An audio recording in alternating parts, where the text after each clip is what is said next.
এখন যে অবস্থা দেখা যাচ্ছে বৃষ্টিপাতটা কিন্তু অব্যাহত থাকবে।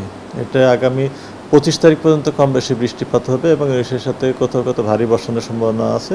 তবে ২৫ তারিখের পর থেকে বৃষ্টিপাতটা যে ভারী বৃষ্টি বা অতি ভারী বৃষ্টি হচ্ছে এই প্রবণতাটা কমে আসবে, তবে বৃষ্টিপাত থাকবে।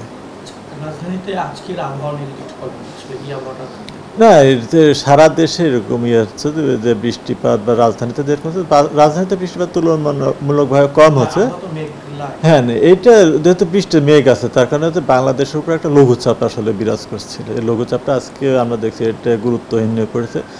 গত শুক্রবার থেকে লঘুচাপটা ছিল এবং এই বৃষ্টিপাতটা মূলত কিন্তু লঘুচাপের প্রভাবে কিন্তু সারা দেশে বৃষ্টিপাতটা হচ্ছিল এবং রাজধানীতে বৃষ্টিপাত হচ্ছে। তবে ভারী বৃষ্টি বা অতি ভারী বৃষ্টি যেটা হচ্ছে দেশের দক্ষিণ পূর্ব অঞ্চলে বেশি হচ্ছিল এবং এটা কিন্তু উত্তরাঞ্চলের দিকে এখন অর্থাৎ সিলেট, ময়মনসিংহ অঞ্চলগুলোতে কিন্তু ভারী বৃষ্টিপাতের সম্ভাবনা রয়েছে। সামনে কি ঘূর্ণিঝড়ের কোনো সম্ভাবনা আছে? না, আপাতত ঘূর্ণিঝড়ের ওরকম কোনো সম্ভাবনা নেই। তার মানে বর্ষার সময় এই সময় যেটা হয় সাগরের যে সিস্টেমগুলো তৈরি হয় এটা লঘুচাপ থেকে সব নিম্নচাপ পর্যন্ত যায় ইয়ে করে।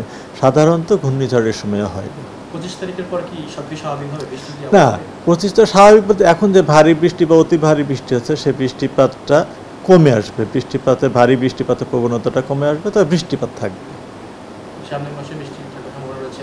এখন বর্ষাকাল তো আমাদের সেপ্টেম্বর মাস পর্যন্ত বর্ষাকাল এবং বর্ষাটা যে নর্মাল যে বর্ষাকালটা বিদায় নেয় সারা দেশে বিদায় নিতে নিতে এটা অক্টোবর 15 তারিখ পর্যন্ত এসে যায়।